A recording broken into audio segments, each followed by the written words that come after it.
Engineers, आप सभी का स्वागत है एसएससी जेई की प्रीवियस ईयर सीरीज़ में।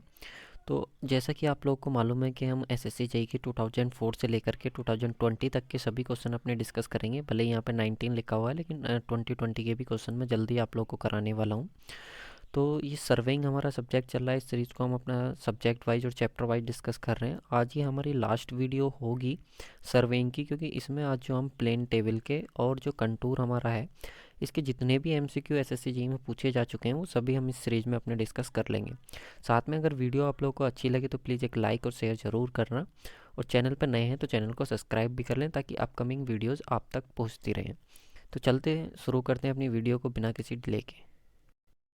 तो देखिए, जितने भी एमसीक्यू होंगे हमारे वो सभी के सभी प्लेन टेबल सर्वेइंग से हैं पहले, उसके बाद हमारे कंटूर से आएंगे।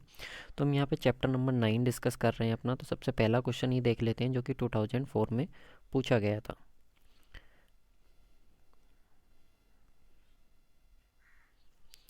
ये देखिए, सबसे पहला क्वेश्चन है हमारे पास, the instrument used for accurate centring in the plane table surveying. जब आप क्या करते हो, देखो आपकी प्लेन टेबल सर्वेइंग होता है, तो जो प्लेन टेबल सर्वेइंग आप लोग का होता है जब आप उसमें, तो उसका कौन सा इनमें से इंस्ट्रूमेंट है जिसको आप यूज करते हो सेंटरिंग पर्पज़ से।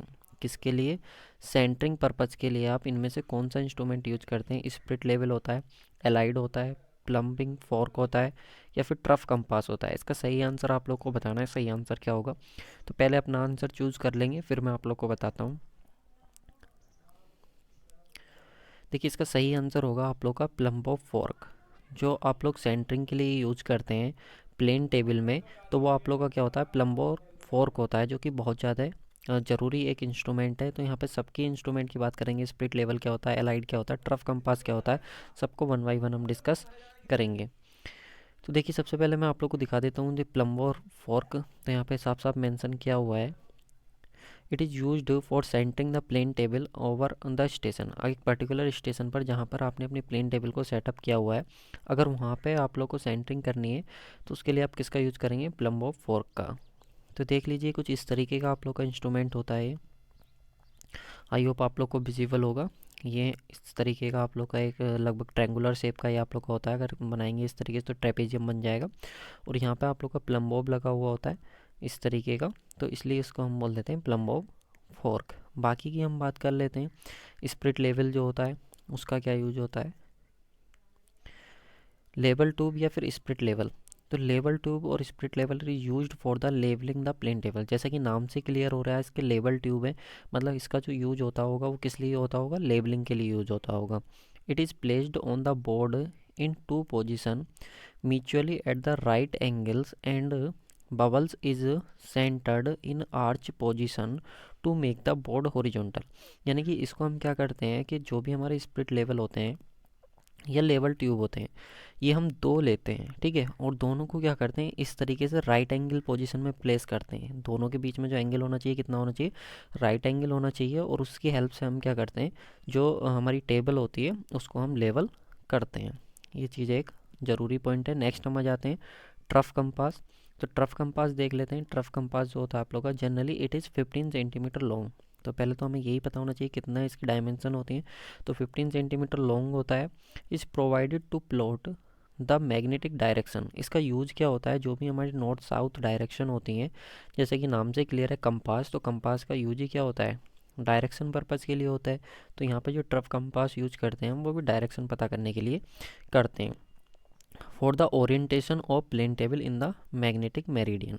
ठीक है, चलिए नेक्स्ट हम बात कर लेते हैं। एक और हमारे पास है एलाइड। तो एलाइड भी मैं आप लोग को दिखा देता हूँ। ये देखिए, सबसे पहले आप इसको देख लीजिए। एलाइड कुछ इस तरीके का होता है आप लोग का। एक तरफ क्या होता है, इसमें आई वेन लगा हुआ होता है, और एक तरफ ऑब्जेक्ट वेन लगा हुआ होता है। आई वेन की साइड से हम लोग देखते हैं, और ऑब्जेक्ट के वेन की साइड से क्या होता है? ऑब्जेक्ट होता है। सही है। ये नीचे आप लोग का फुडिशियल एज होती है, कुछ इस तरीके से ग्रेजुएटेड आप लोग की ये होती है। इसके बारे में मैं आप लोग को बता देता हूँ। अच्छा, ट्रफ कंपास भी देख लीजिए। कुछ इस तरीके का ट्रफ कंपास होता है। एक बार क्वेश्चन पूछा गया था, ट्रफ कंपास जो होता है ये रीडिंग किस किस के बीच ले लेता है? तो ये आप लोग याद रखेंगे यार, ट्रफ कंपास जो होता है वो 0 से लेकर के 5 डिग्री, 0 से लेकर के 5 डिग्री के बीच ही आप लोग का ये रीडिंग काउंट कर पाता है। कुछ इस तरीके का होता है। ये आप लोग की निडिल होती है। एलाइड की बात करें तो an alidade is a straight edge ruler having the some sighting device. कैसी है आप लोग की? एक साइटिंग डिवाइस है जिसकी हेल्प से मैंने आपको बताया एक तरफ आप लोग होते हैं और एक तरफ ऑब्जेक्ट होता है। It is used for sighting the object and drawing the line. और इसका काम क्या होता है? दो चीज़ों के लिए यूज करी जाती है, दोनों इंपॉर्टेंट है। क्वेश्चन बन सकता है कि जो एलाइड का काम होता है वो क्या होता है, केवल ऑब्जेक्ट को देखना होता है या फिर लाइन को ड्रॉ करना होता है, या दोनों के लिए होता है, या कुछ भी नहीं होता है। तो याद रखेंगे जो एलाइड आप लोग का होता है उसका दोनों काम होते हैं, साइटिंग द ऑब्जेक्ट और साथ में ड्राइंग द लाइंस। दोनों काम किसके होते हैं? एलाइड्स के होते हैं। एलिडेड के, सॉरी एलाइड्स नहीं, एलिडेड। यहाँ पे बात करें nowadays telescope alidade are so much is used in place of plain alidade when the point is too high or low are to be sighted the accuracy and the range is considerably increase by providing the telescope alidade. सही है। चलिए next हम आ जाते हैं। Next हमारा question number 2, इसकी हम बात करते हैं। 2 point problem and 3 point problem are method of. देखिए होता क्या है कि जब हम प्लेन टेबल सर्वे करते हैं, जब हम पीटीएस करते हैं, तो इसमें क्या होता है, इसके कुछ मेथड्स होते हैं, 3 से 4 मेथड्स होते हैं हमारे। जैसे कि एक रिसेक्शन मेथड होता है, एक हमारा ट्रैवर्सिंग मेथड होता है, एक हमारा इंटरसेक्शन मेथड होता है। तो ये हमारे 3-4 तरीके के इसके मेथड होते हैं। तो इनमें से कह रहा है कि किस मेथड में आपको 2 पॉइंट प्रॉब्लम और 3 पॉइंट प्रॉब्लम को देखना होता है, तो वो कौन सा मेथड होता है। तो इसका सही आंसर हो जाएगा आप लोग को ऑप्शन नंबर ए, वो हमारा रीसेक्शन मेथड होता है। तो सबसे पहले मैं आप लोग को बता देता हूँ कि रीसेक्शन मेथड आप लोग का होता क्या है। तो रीसेक्शन मेथड में हम करते क्या है कि एक न्यू स्टेशन को फाइंड करते हैं। क्या करते हैं? एक न्यू स्टेशन को फाइंड आउट करते हैं। सही है।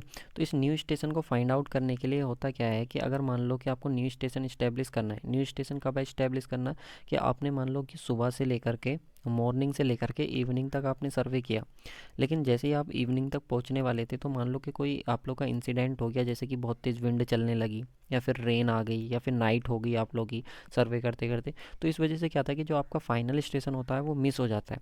तो उस फाइनल स्टेशन को मिस होने की वजह से क्या होता है कि आपको वो स्टेशन को फाइंड आउट करना होता है। तो उसको फाइंड आउट करने के लिए हमारा हेल्पफुल होता है रीसेक्शन मेथड। अब उस रीसेक्शन मेथड में 2 स्टेप होते हैं, एक होता है हमारा 2 पॉइंट प्रॉब्लम, एक होता है हमारे पास 3 पॉइंट प्रॉब्लम। मान लीजिए कि आपके पास 2 पॉइंट नोन है, ए और बी 2 पॉइंट नोन है, और इन 2 पॉइंट नोन पॉइंट की हेल्प से आप लोग को क्या है कि उस स्टेशन को फाइंड आउट करना है। तो वो आप लोग का हो जाता है 2 पॉइंट प्रॉब्लम। और वहीं पर आप लोग को मान लीजिए कि इन 2 पॉइंट्स के साथ साथ आप लोग को एक तीसरा पॉइंट भी मालूम था जो कि सी था, फिर इसकी हेल्प से आप लोग को स्टेशन पता करना था। तो अगर आप इसकी हेल्प से पता करते हैं 3 पॉइंट्स की हेल्प से, तो आप लोग का हो जाता है 3 पॉइंट प्रॉब्लम। तो ये आप लोग का आता किस में ओवरऑल? तो ये आप लोग का आता है रीसेक्शन में। किस में आता है? रीसेक्शन में। तो इस चीज़ को ध्यान रखेंगे। इससे अलग, रीसेक्शन से अलग कौन कौन से मेथड होते हैं, तो वो अभी मैंने आप लोग को बताए थे। एक होता है हमारे पास रेडिएशन मेथड, याद रखेंगे। एक होता है हमारे पास रेडिएशन मेथड होता है। एक होता है हमारे पास इंटरसेक्शन मेथड, जो कि इसमें नहीं है, इंटरसेक्शन मेथड होता है। ठीक है। और एक हमारे पास होता है ट्रैवर्स, जो कि हमारे पास ये लिखा हुआ ट्रैवर्सिंग मेथड, और एक होता है हमारे पास रिसेक्शन मेथड। तो इस तरीके से हमारे पास टोटल कितने मेथड होते हैं? 4 मेथड होते हैं। किसके लिए? प्लेन टेबल के लिए। तो ये भी मैंने आप लोगों को बता दिया कि 2 पॉइंट 3 पॉइंट प्रॉब्लम क्या होता है। बाकी जो आप लोगों को जैसे जैसे मेथड आते चले जाएंगे वो 1 बाई 1 हम डिस्कस करते रहेंगे। तो इसका सही आंसर हो जाएगा ऑप्शन नंबर ए। तो ये 2 पॉइंट प्रॉब्लम क्या होता है, 3 पॉइंट क्या होता है, ये सब मैंने आप लोग को बता दिए। ठीक है। चलिए नेक्स्ट क्वेश्चन पे हम आ जाते हैं।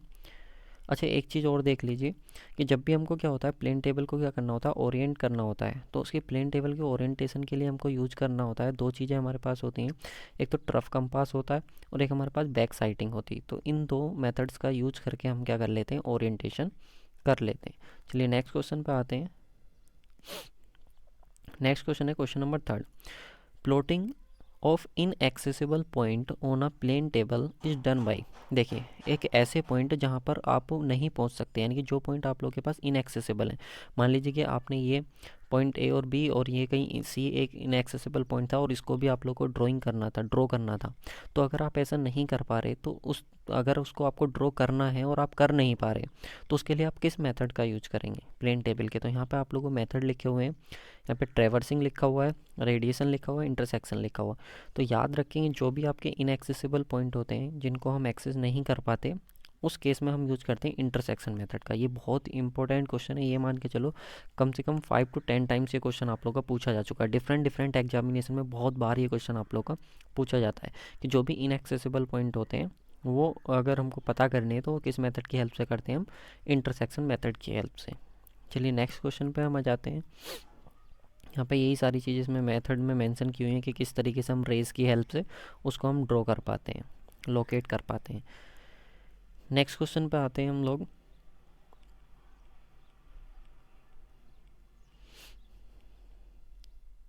ये देखिए बाकी के जो मेथड हैं आप लोग को ये मैं बता चुका हूँ। एक इंटरसेक्शन मेथड से अलग हमारे पास टोटल 4 मेथड होते हैं, एक radiation method, traversing method, resection method और इंटरसेक्शन मेथड, ठीक है ना।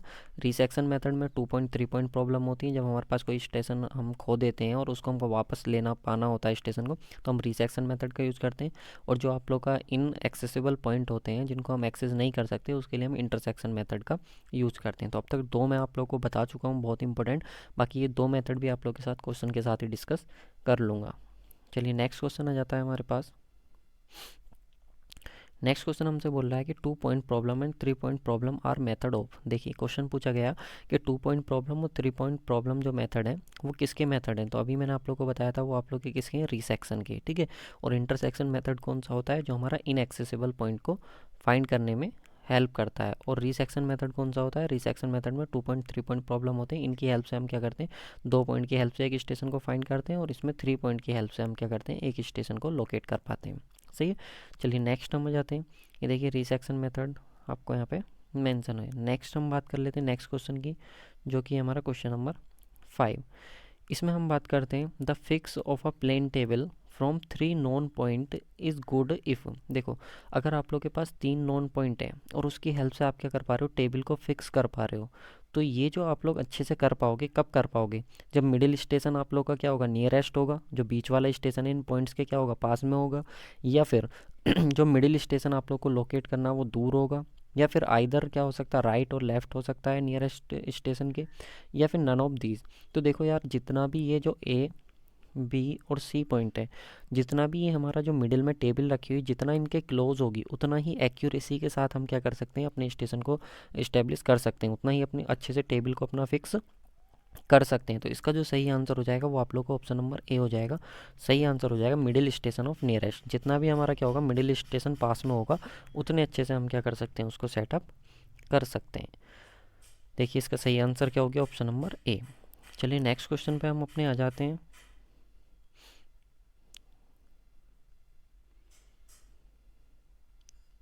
नेक्स्ट क्वेश्चन है हमारा क्वेश्चन नंबर 6, इसकी हम बात कर लेते हैं। क्वेश्चन नंबर 6 में बोला which of the following method of plane table surveying is used to locate the position of an inaccessible point. देखिए अगर इनएक्सेसिबल पॉइंट है और उनकी पोजीशन को आपको लोकेट करना है तो प्लेन टेबल के किस मेथड का यूज़ करेंगे। तो आई से याद रख लो यार, आई फॉर इनएक्सेसिबल और आई फॉर क्या होता है, इंटरसेक्शन। तो आप किसका यूज़ करने वाले हैं, इंटरसेक्शन मेथड का यूज करने वाले हैं, ठीक है। और रिसेक्शन मेथड का यूज़ क्या करते हैं, 2 पॉइंट 3 पॉइंट प्रॉब्लम होती है जब आपको स्टेशन को इस्टेब्लिश करना होता है। नेक्स्ट क्वेश्चन है आप लोग का क्वेश्चन नंबर 7।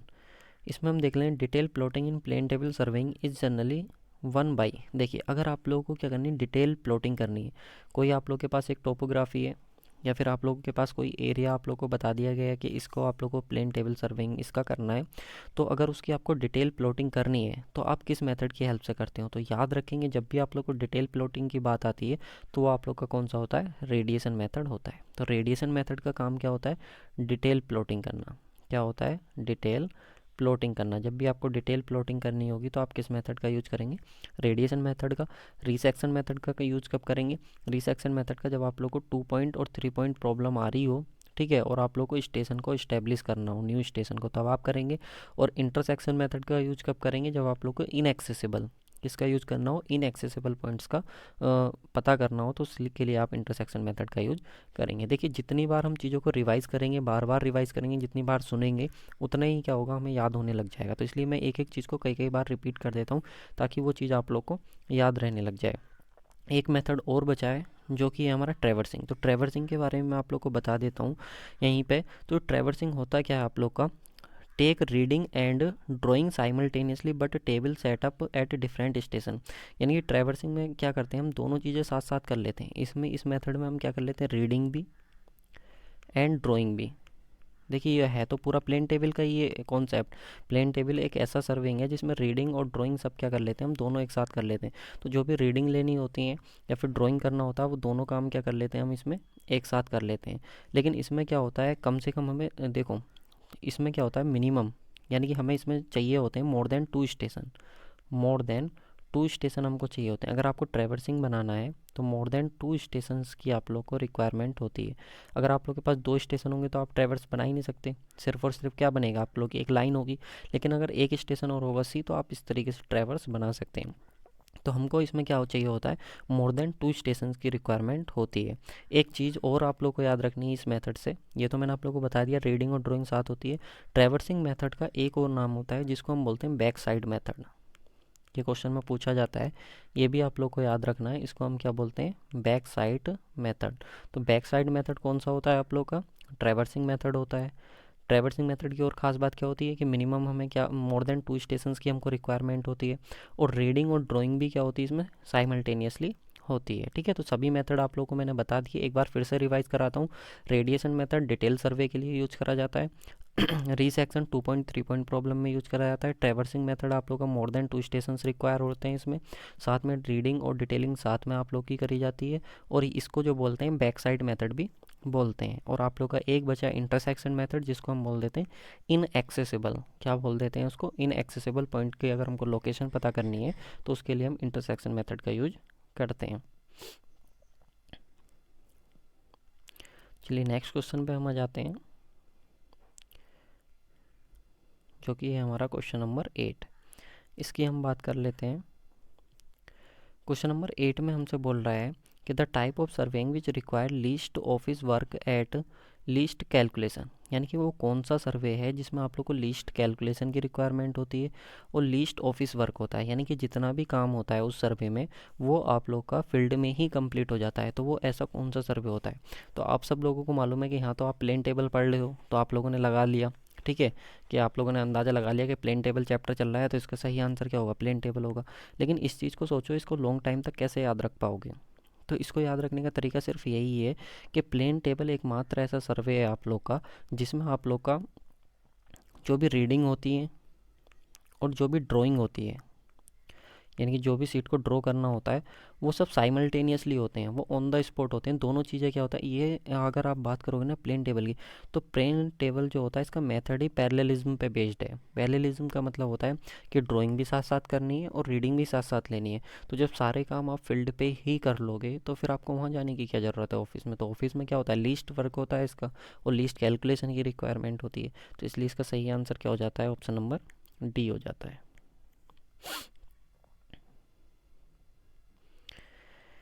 नेक्स्ट क्वेश्चन है आप लोग का, intersection method in plane table surveying is most suitable for.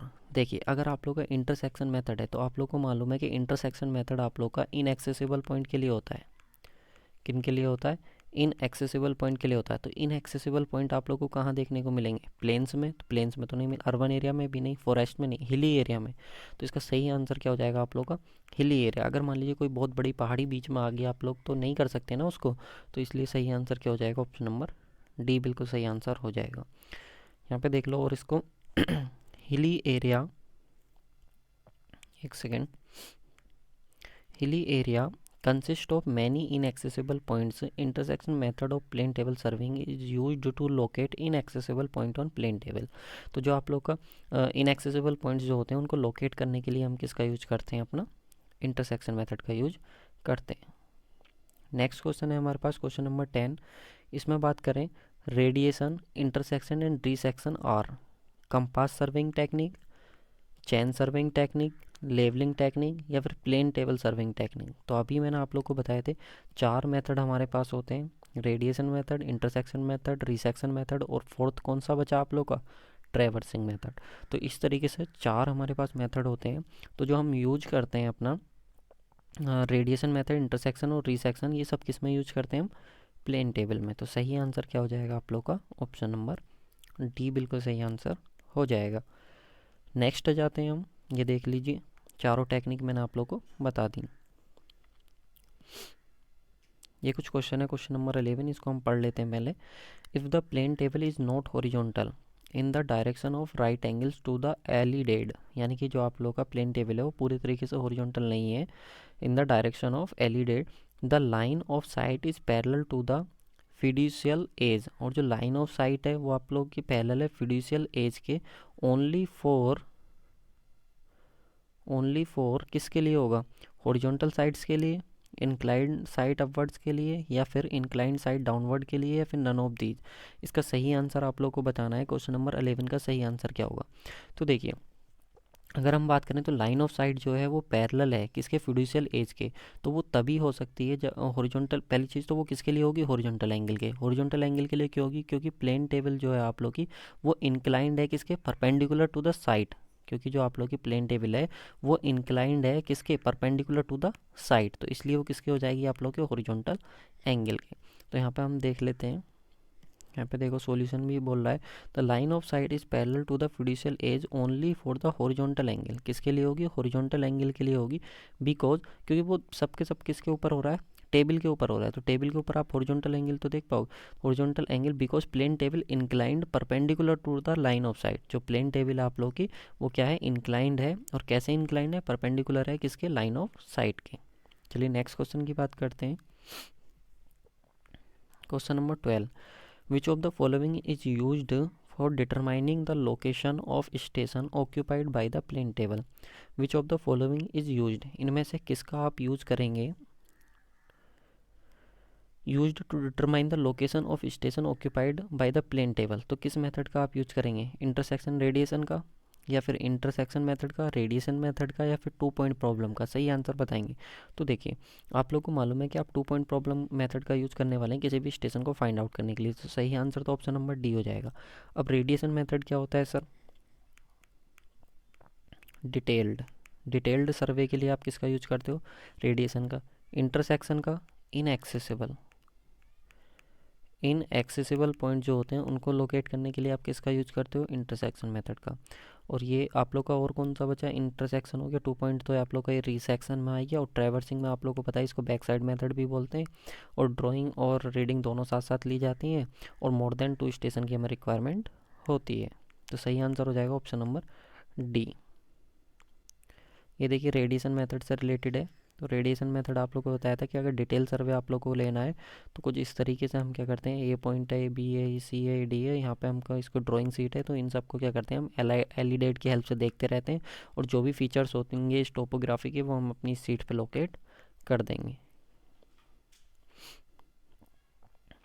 चलिए नेक्स्ट क्वेश्चन की तरफ हम आ जाते हैं अपने, नेक्स्ट क्वेश्चन की बात कर लेते हैं। नेक्स्ट क्वेश्चन है क्वेश्चन नंबर 13। इस क्वेश्चन की हम बात करते हैं, which of the following error is most likely to occurs in the plane table surveying. तो इन प्लेन टेबल सर्विंग में ये आप लोग को 4 ऑप्शन दिए हैं, इनमें से बताना आप लोग को कौन सी एरर जो है वो मोस्टली अकर्स होती है। सही आंसर बताएंगे। तो देखो इसका सही आंसर होगा आप लोग का जो मैक्सिमम वो होती है हमारी एरर होती है वो ओरिएंटेशन में होती है। किस में होती है, ओरिएंटेशन में। तो इसका सही आंसर जो हो जाएगा ऑप्शन नंबर बी बिल्कुल सही आंसर है। Which of the following error most likely to occur in the plane table, जो ज़्यादा से ज़्यादा होती है तो वो कौन सी होती है, ओरिएंटेशन। अच्छा ओरिएंटेशन होता है जिसके बारे में आप लोग को कुछ पॉइंट्स बता देता हूँ। ये देखिए, error in orientation most likely occurs in the plane table. जो एरर होती है ओरिएंटेशन में वो मैक्सिमम किस में होती है, प्लेन टेबल में होती है। और यहाँ पे अगर बात करें orientation done with the compass is unreliable as there is very possibility of local attraction, error less orientation contribute toward the distribution of the, आगे हम देख लेते हैं, distribution of the survey. This orientation should be checked at many stations as possible by citing distance prominent objects already plotted. देखिए इसमें होता है क्या है, जो आप लोग की ओरिएंटेशन में ज़्यादा एरर होने के चांसेस इसलिए होते हैं क्योंकि हम यूज करते हैं ट्रफ कंपास। क्या यूज करते हैं? Trough compass. और ट्रफ कंपास का एक कंडीशन ये होती है कि ये बस 0 से लेकर के 5 के बीच ही, 5 डिग्री के बीच ही रीडिंग ले पाता है। अगर इससे ज़्यादा, अगर मान लीजिए कि आप लोग का वहाँ पे जो हमारा जो डिस्टर्ब करने वाली चीज़ें हैं अगर वो हुई, जो मैग्नेटिक फील्ड वगैरह ये सारी चीज़ें हुई, तो उसकी वजह से क्या हो जाता है कि ओरिएंटेशन में एरर हमारा आ जाता है। ठीक है, अब एरर हमारा किस में हो सकता है? साइटिंग में भी हो सकता है एरर, हमारा लेवलिंग में भी हो सकता है। साइटिंग में एरर हो रहा है तो वो किसकी वजह से होगा? एलिडेड की वजह से होगा। लेवलिंग में हो रहा है तो लेवलिंग में आप लोग किसकी, जो आपकी लेवल ट्यूब है या स्प्रिट ट्यूब है उसकी अगर कोई कमी है उसमें तो उसकी वजह से आप लोग का होगा। सही है कि नहीं? चलो नेक्स्ट क्वेश्चन की बात करते हैं। Which is the function of the plumb of fork in the plane table. तो इसका काम क्या होता है आप लोग का? सेंटरिंग करने का। क्या काम होता है इसका? सेंटरिंग करने का। तो देख लो कौन से ऑप्शन में सेंटरिंग वर्ड आप लोग को मिल रहा है। ऑप्शन नंबर फर्स्ट, तो सही आंसर क्या हो जाएगा? Option number A. ठीक है, चलिए नेक्स्ट हम बात कर लेते हैं। देखिए प्लम्ब ऑफ फॉर्क मैंने आप लोग को बता दिया किस लिए आप लोग का यूज करा जाता है। नेक्स्ट क्वेश्चन है, plumb of lines are two different places in plane surveying are. जो प्लम्ब ऑफ लाइन्स होती हैं at two different places in plane surveying are, वो क्या करती हैं? कट करती हैं सेंटर पे, या फिर हमारी क्या करती हैं? इंक्लाइंड होती हैं, पैरेलल होती हैं ईच अदर के, या परपेंडिकुलर होती हैं। सही आंसर बताएंगे क्वेश्चन नंबर 15 का सही आंसर क्या होगा। पहले अपना आंसर चूज कर लेंगे, उसके बाद मैं आप लोग को सही आंसर बताता हूँ कि इसका सही आंसर क्या होगा। तो क्वेश्चन नंबर 15 का सही आंसर आप लोग का हो जाएगा ऑप्शन नंबर सी। ये क्या होती हैं? पैरेलल होती हैं। क्या होती हैं? पैरेलल होती हैं। जो प्लम्ब ऑफ लाइन्स होती हैं at two different places in plane table surveying, वो आप लोग की क्या होती हैं? पैरेलल होती हैं ईच अदर। ठीक है, किस तरीके से मैं आप लोग को बता देता हूँ। एक सेकेंड हम देख लेते हैं। ये देखिए कुछ इस तरीके से क्या होती है हमारी, अगर मान लीजिए कि ये आपकी अर्थ लाइन है और ये आप लोग क्या लेवल लाइन है, तो प्लम्ब ऑफ लाइन्स क्या होंगी? अगर आप डिफरेंट डिफरेंट प्लेसेस पे देखेंगे एक पर्टिकुलर डिस्टेंस से आगे, तो वो क्या होंगी? पैरेलल होंगी। ठीक है, अगर आप मान लीजिए कि दो तरीके के हमारे जो सर्वेइंग होते हैं, एक तो हमारा होता है होल टू पार्ट सर्वे होता है। ठीक है, और एक क्या होता है कि आप लोग को दो पॉइंट्स की हेल्प से एक तीसरे पॉइंट को लोकेट करना होता है। तो वो हमारा डिस्टेंस के ऊपर भी डिपेंड करते हैं कि अगर डिस्टेंस आप लोग की क्या है 195 से कम है तो वो एक दूसरे को इंटरसेक्ट कर लेंगी। अगर मान लीजिए कि आप लोग की डिस्टेंस ज़्यादा है तो वो आप एक दूसरे के क्या होंगी? पैरेलल होंगी। ठीक है, नहीं तो इस तरीके से हम उसको कर लेते हैं। नेक्स्ट क्वेश्चन आता है हमारा question number 16। Which of the following instrument is used for the measurement of sighting objects in a plane table survey. तो इनमें से बताना कौन सा इंस्ट्रूमेंट आप यूज करेंगे measurement of sighting objects in a plane table survey. अगर आप लोग को प्लेन टेबल सर्वे में देखना है तो उसके लिए आप किसका यूज़ करेंगे? एलिडेड का। तो सही आंसर क्या हो जाएगा? ऑप्शन नंबर ए बिल्कुल सही आंसर हो जाएगा। नेक्स्ट क्वेश्चन है, आपको क्या बताना है? करेक्ट स्टेटमेंट बताना। ओरिएंट, देखिए किससे रिलेटेड है? Setting up. आपको प्लेन टेबल को सेटिंग करना तो उससे रिलेटेड आप लोग को बताना है। तो सबसे पहले आप क्या करेंगे? सेंटरिंग, फिर लेवलिंग, फिर ओरिएंटेशन। तो सही आंसर क्या हो जाएगा? ऑप्शन नंबर ए बिल्कुल सही आंसर हो जाएगा। तो सेंटरिंग का मतलब क्या होता है? सेंटरिंग जो हम लोग करते हैं वो हम करते हैं अपना जो हमारा प्लम्बो होता है, प्लम्बो फोर्क होता है, उसकी हेल्प से हम करते हैं। लेवलिंग मैंने आप लोग को बताया था, स्प्लिट लेवल या लेवलिंग ट्यूब हमारी होती है। ओरिएंटेशन का मतलब समझिए, देखिए ओरिएंटेशन का मतलब होता है जैसे आपने फर्स्ट स्टेशन पर सेट किया था ना टेबल को, बिल्कुल उसके पैरेलल पोजीशन में आप लोग को सेट करना होता है अपनी प्लेन टेबल को।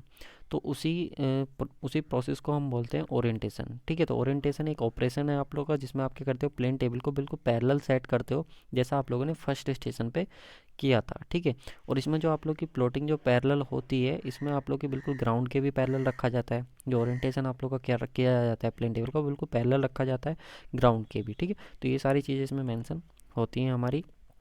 जो हमारा प्लेन टेबल होता है, ये सारी चीज़ें हमें याद रखनी, सेंटरिंग, लेवलिंग और ओरिएंटेशन। तो CLO, इस तरीके से आप इसको याद कर लो, CLO।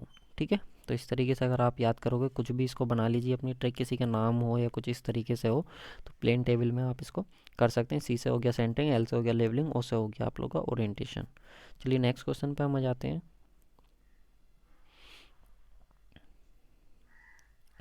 नेक्स्ट क्वेश्चन है question number 18। The plumb of lines are two different places in geodetic survey. देखिए जियोडेटिक सर्वे की अगर हम बात करें तो जियोडेटिक सर्वे में क्या होता है? एरिया आप लोग का लेस देन होता है कितना? 195।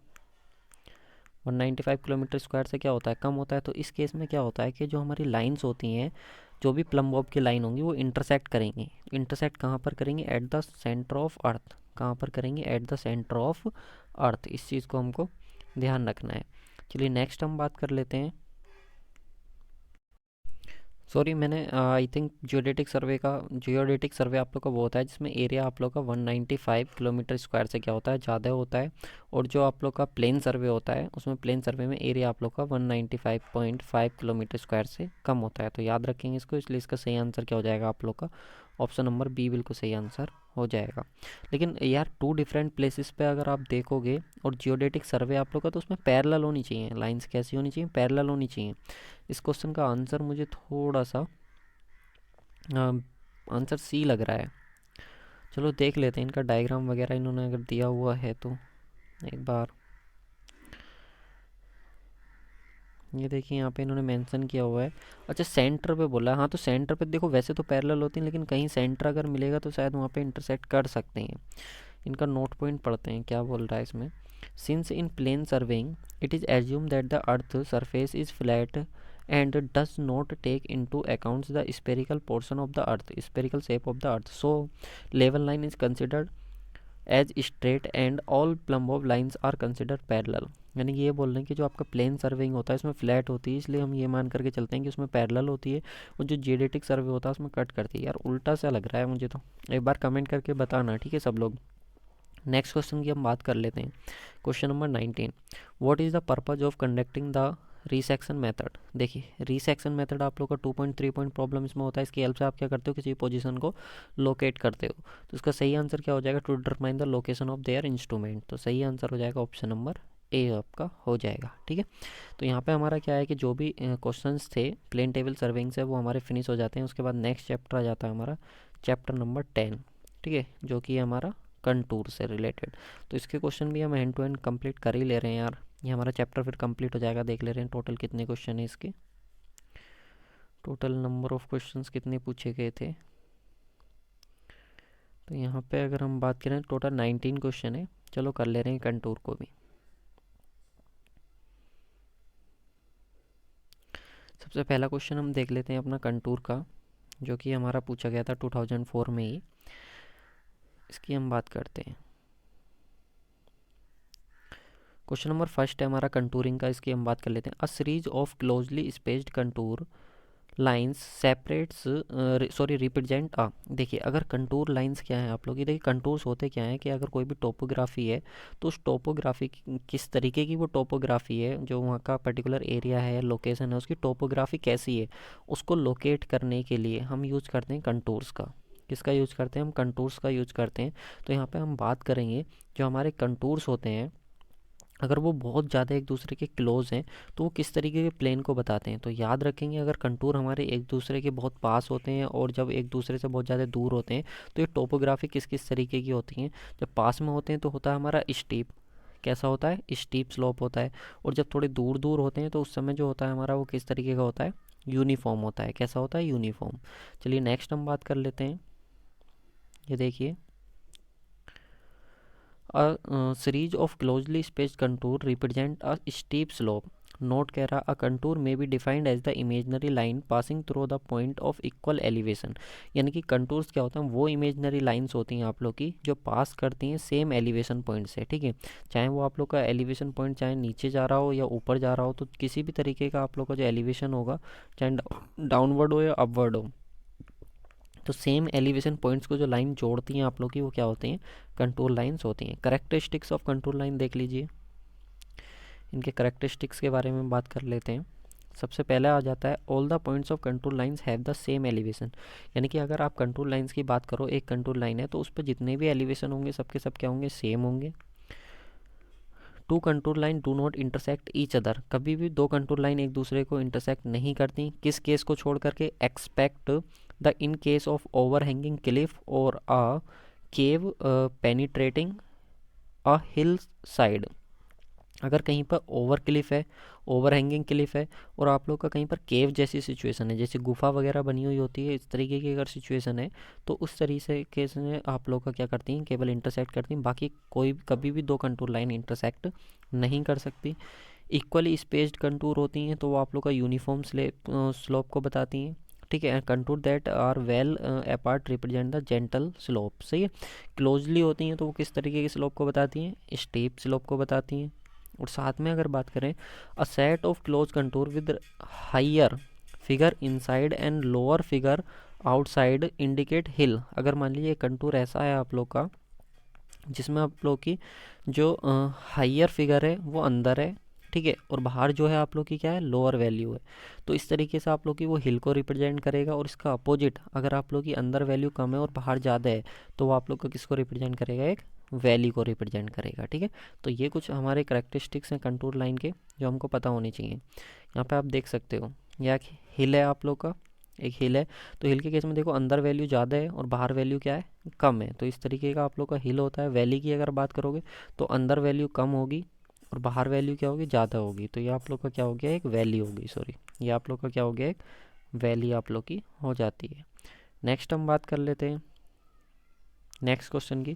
Question number 2, the best method of interpolation of contour is. आप लोग को बताना है कि जो कंटूर होता है उसका अगर आपको इंटरपोलेशन करना है तो उसके लिए बेस्ट मेथड आप लोग का कौन सा होता है, तो वो कुछ नहीं बल्कि कंप्यूटेशन होता है। क्या होता है, कंप्यूटेशन होता है। इसमें क्या करते हैं, the process of locating contour proportionally between the plotting points is termed as interpolation, ठीक है। तो ये हमारा सही मेथड जो होता है इंटरपोलेशन के लिए वो क्या होता है, कंप्यूटेशन होता है। नेक्स्ट हम बात करेंगे थर्ड की, क्वेश्चन नंबर 3। इसमें हमसे बात कर रहा है which of the following method of contouring is most suitable for हिली टेरिन। अगर आप लोग का हिली टेरिन है तो उसके लिए आप इनमें से किस मेथड का यूज़ करेंगे। तो देखिए जैसे प्लेन टेबल सर्विंग में आप लोग की कुछ टेक्निक थी, वैसे ही आप लोग की प्लेन टेबल में भी कुछ टेक्निक होती हैं।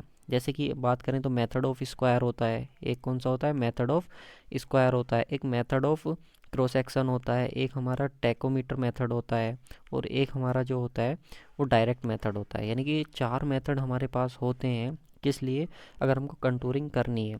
तो अब देखेंगे कौन सा मेथड कहाँ पर यूज़ करा जाता है। तो सबसे पहले अगर हम बात करें किसके लिए, जो हमसे क्वेश्चन में पूछा गया है हिली एरिया के लिए, तो हिली एरिया के लिए हम जो यूज़ करते हैं वो हमारा कौन सा होता है, टैकोमीटर मेथड होता है। कौन सा होता है, टैकोमीटर मेथड होता है। तो हर एक मेथड को अपने एक स्पेशल करेक्टरिस्टिक्स की वजह से अलग अलग तरीके से यूज करते हैं। जैसे कि मैं आप लोग को बता देता हूँ। देखिए अगर मेथड स्क्वायर की बात करें तो अगर मान लीजिए for small open area where contour are required at a close vertical interval, तो वहाँ पर अगर कोई स्मॉल एरिया है और ओपन एरिया है तो वहाँ पर हम मेथड ऑफ स्क्वायर यूज़ करेंगे। Method of cross section road के लिए, रेलवे के लिए, कैनाल सर्वे के लिए हम मेथड ऑफ क्रॉस सेक्शन का यूज़ करेंगे। और टैकोमीटर मेथड जो होगा वो हिली एरिया के लिए यूज़ करेंगे। और जो डायरेक्ट मेथड होगा हमारा वो लार्ज स्केल मैप्स के लिए यूज़ करेंगे। तो one of the most important question यहाँ से हर बार SSJ में कोई सा ना कोई सा पॉइंट आप लोग का पूछ लिया जाता है। तो याद रखेंगे कि जो हमारा मेथड ऑफ कंटूरिंग होते हैं वो कौन सा मेथड किस पर्टिकुलर पर्पज़ के लिए हम यूज करते हैं। चलिए नेक्स्ट क्वेश्चन पे चलते हैं, अपने नेक्स्ट क्वेश्चन देख लेते हैं, क्वेश्चन नंबर 4। इसमें क्या बोल रहा है, the contour lines can cross one another on map only in case of. देखिए मैंने आपको बताया था कि जो आपकी कंटूर लाइन है वो कभी भी एक दूसरे को क्रॉस नहीं करती, लेकिन 2 केस होते हैं, एक तो केव वाला होता है और एक ओवरहैंगिंग क्लिफ वाला होता है। तो इसका सही आंसर ऑप्शन नंबर ए हो जाएगा, ओवरहैंगिंग क्लिफ। ओवरहैंगिंग क्लिफ के केस में क्या करती हैं, कंटूर लाइन एक दूसरे को कट करती हैं। अब आपके दिमाग में आएगा कि सर ये ओवरहैंगिंग क्लिफ होता कैसा है। तो देखिए कुछ इस तरीके का आप लोग का होता है ओवरहैंगिंग क्लिफ। यहाँ पर आप देख सकते हो इस तरीके की सिचुएशन आप लोग को नज़र आ रही होगी। तो यहाँ पे एक अंदर इनसाइड कर्व आप लोग को नज़र आ रहा होगा। तो इस तरीके की सिचुएशन में क्या होती है, जो कंटूर लाइन होती है वो एक दूसरे को कट कर लेती हैं और इसी को हम बोलते हैं ओवरहैंगिंग क्लिफ। चलिए नेक्स्ट क्वेश्चन पर हम आ जाते हैं। नेक्स्ट क्वेश्चन क्या है हमारा, क्वेश्चन नंबर 5, इसकी हम बात करेंगे। क्वेश्चन नंबर 5 हमसे बोल रहा था narrowly space contour lines on a map shows that the area is. अगर आप लोग की कंटूर लाइन क्या है, उनके बीच स्पेस क्या है, बहुत कम है, नैरो है, तो वो किस तरीके की सिचुएशन को बताएंगे, स्टीप स्लोप को। तो मैंने अभी आप लोग को कंटूर लाइन की करेक्टरिस्टिक्स बताई थी कि अगर कंटूर लाइन आप लोग की क्या है, बहुत पास पास है, तो वो आप लोग की कैसी किस स्लोप को बताएंगे, स्टीप को। अगर सपोज आप लोग की कंटूर लाइन के बीच स्पेस क्या होती, सेम होती, कांस्टेंट स्पेस अगर आप लोग की होती तो उस तरीके की सिचुएशन में अगर मान लीजिए कि एक यूनिफॉर्म, तो वो किस तरीके की स्लोप को बताते हैं, यूनिफॉर्म स्लोप को वो रिप्रेजेंट करते हैं, ठीक है ना। तो ये चीज़ भी हमको पता होनी चाहिए। नेक्स्ट क्वेश्चन पर जाते हैं, क्वेश्चन नंबर 6 में। थोड़ा जल्दी क्वेश्चंस को करते हैं यार। Close contour with higher value inside represent. एक कंटूर जिसमें आप लोग की अंदर इस तरीके से अगर कंटूर बनाए तो अंदर हायर वैल्यू है तो वो किसको रिप्रेजेंट करेगी, आपकी हिल को, ठीक है। और अगर अंदर कम वैल्यू है तो वो किसको रिप्रेजेंट करेगी, आप लोग की वैली को। तो ये चीज़ आप लोग को ध्यान रखनी। इसका सही आंसर क्या हो जाएगा, ऑप्शन नंबर बी बिल्कुल सही आंसर हो जाएगा। नेक्स्ट क्वेश्चन की हम बात करेंगे, the contour interval on a map seat denotes sorry. जो कंटूर इंटरवल होता है आप लोग का, वो मैप सीट पे किसको डिनोट करता है, तो वो आप लोग को रिप्रेजेंट करता है। जो कंटूर इंटरवल होता है, दो कंटूर हैं, अगर मान लीजिए इस तरीके से कंटूर हैं, वैल्यू अंदर 100 है, फिर 120 है, फिर 140 है, फिर 160 है, तो ये जो कंटूर के बीच का गैप होता है इसी को रिप्रेजेंट करता है। तो कोई भी दो सक्सेसिव कंटूर हैं उनके बीच की वर्टिकल डिस्टेंस को रिप्रेजेंट करता है। तो इसका सही आंसर हो जाना चाहिए option number B, vertical distance between two consecutive contour lines. सही है। चलिए नेक्स्ट हम बात करते हैं, नेक्स्ट क्वेश्चन की हम बात करते हैं, क्वेश्चन नंबर 8 की। इसमें क्या बोल रहा है, the constant vertical distance between two adjacent contour is. तो उसको हम क्या बोलते हैं, कंटूर इंटरवल। अगर दो कंटूर हैं उनके बीच की जो डिस्टेंस होगी, ठीक है, उसको हम क्या बोलेंगे, कंटूर इंटरवल बोलेंगे। तो सही क्या हो जाएगा, जैसे कि 100, 120, 140 बताया, तो इसका बीच का गैप कितना हो गया, 20। तो इसी को हम क्या बोलेंगे, कंटूर इंटरवल बोलेंगे। Next question number 9, the distance of steepest slope on a contour is. आपको पता है कि अगर the direction of steepest slope, अगर आपको डायरेक्शन बतानी है स्टीपेस्ट स्लोप की ऑन अ कंटूर, अगर किसी भी कंटूर पे आपको डायरेक्शन पता करनी है स्टीपेस्ट स्लोप की, तो वो कैसी होती है, राइट एंगल होती है, बिल्कुल 90 डिग्री के एंगल पर आप लोग की होती है। तो सही आंसर क्या हो जाएगा, ऑप्शन नंबर सी बिल्कुल सही आंसर हो जाएगा। जो डायरेक्शन होगी आप लोग की वो कितनी हो जाएगी, 90 डिग्री के एंगल पर हो जाएगी। नेक्स्ट क्वेश्चन की बात करते हैं, क्वेश्चन नंबर 10 की।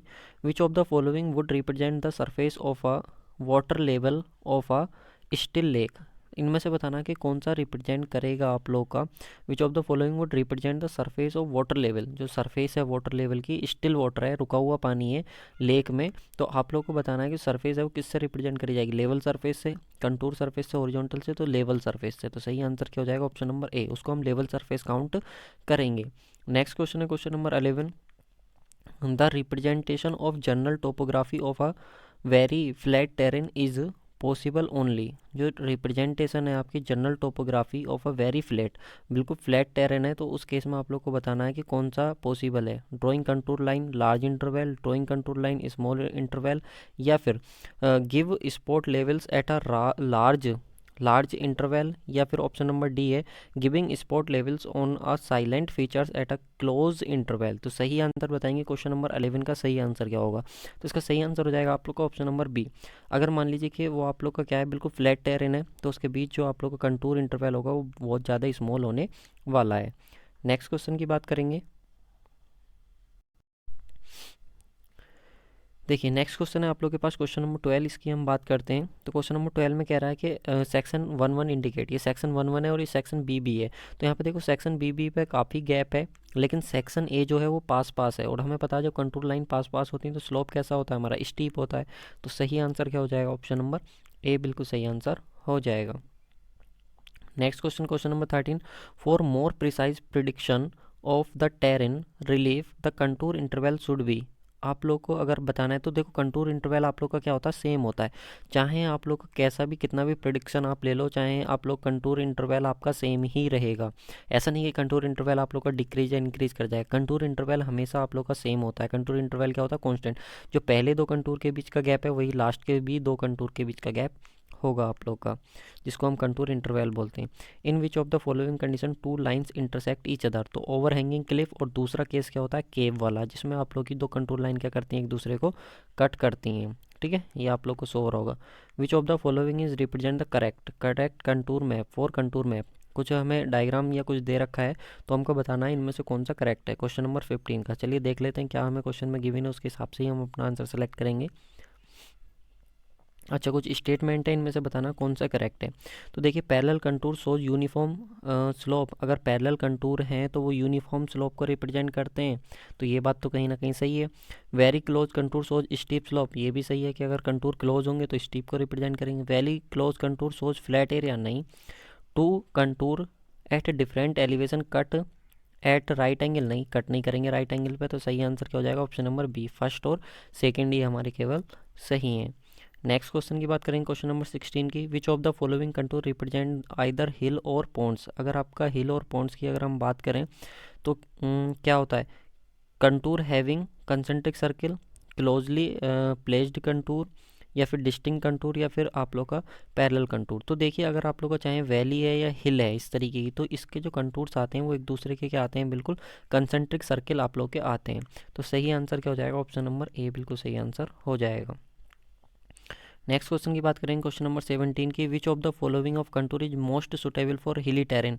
तो हिली टेरेन के लिए आप कौन सा मेथड इसमें से यूज करेंगे, तो मैंने अभी आपको बताया था पिछले ही क्वेश्चन में, टैकोमीटर आप लोग का हिली टेरेन के लिए बहुत ज़्यादा सुटेबल माना जाता है। तो इंपॉर्टेंट क्वेश्चन है, कई बार रिपीट होता है, तो ये पॉइंट आप लोगों को पता होना चाहिए। नेक्स्ट क्वेश्चन की हम बात करेंगे,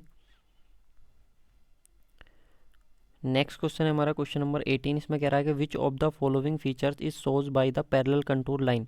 तो अगर कंटूर लाइन आप लोग की पैरेलल है तो बिल्कुल क्या होगा, यूनिफॉर्म स्लोप होगा। सही आंसर क्या हो जाएगा, ऑप्शन नंबर डी बिल्कुल सही आंसर हो जाएगा। विच of the following shape lines indicate the presence of ridge. आपको बताना है कि which shape line indicate the presence of ridge. तो आपको बताना है कि इनमें से देखिए, अगर आपका यू शेप होगा तो यू शेप के केस में आपको रिज लाइन आप लोग की शो करेगा, चाहे आप लोग का इस तरीके से हो, ए शेप हो, चाहे आपकी यू शेप हो। तो जो सेंटर से लाइन पास करेगी इस तरीके से, ठीक है, इस तरीके से जो लाइन जाएगी हमारी, वो क्या होगी, हमारी रिज लाइन होगी। तो वो आपकी या तो यू शेप में होगी या ए शेप में होगी। तो सही आंसर क्या हो जाएगा, ऑप्शन नंबर डी बिल्कुल सही आंसर हो जाएगा। ठीक है, तो गाइज़ यही हमारे क्वेश्चंस थे जो सर्वेइंग के थे, जो पूछे गए थे। मैंने जल्दी जल्दी इसलिए किया क्योंकि ये जो पोर्शन था, ये वीडियो हमारी रुक गई थी, तो ये दोबारा से मैंने रिकॉर्ड किए, इसलिए थोड़ा जल्दी जल्दी क्वेश्चन करने पड़े, क्योंकि ये फिर बाद में उस वीडियो में ऐड भी करनी पड़ेगी, तो बाकी बाद में फिर बहुत ज़्यादा टाइम लगता, तो इसलिए इस तरीके से करना पड़ा। अगर आप लोग को यार चीज़ें क्लियर हो गई, समझ आ गया, तो वीडियो को लाइक शेयर और सब्सक्राइब करें, चैनल पर नए हैं तो। मिलते हैं नेक्स्ट वीडियो में। Thank you guys for watching this video, thank you so much.